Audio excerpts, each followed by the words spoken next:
सर्वांना नमस्कार. माझे नाव प्रांजल केशव निक्कम.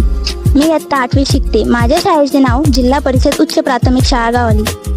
आमच्या शाळेतील एक मोठी समस्या म्हणजेच पालापाचोळा. शाळेत विविध प्रकारची झाडे आहेत.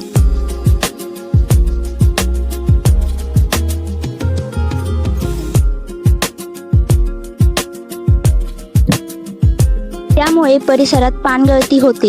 हा कचरा पसरल्याने दुर्गंधी होते व परिसर अस्वच्छ दिसतो. आम्ही विद्यार्थ्यांनी एक साधा आणि उपयोगी उपाय सुचवला, म्हणजेच खत निर्मिती, कंपोस्टिंग. कंपोस्ट म्हणजे काय? कंपोस्ट म्हणजे जंगली जीवाणूंनी आणि सूक्ष्म जीवाणूंनी नैसर्गिक पद्धतीने कचऱ्याला मातीत बदलणे, त्यामुळे पोषक घटक. आपण कसे सुरू करू? खतासाठी एक कोपरा तयार केला. गळलेली पानं, फळं, भाज्यांचे आणि आजूबाजूचे गवत हे सर्व जैविक कचरा त्यात टाकणे.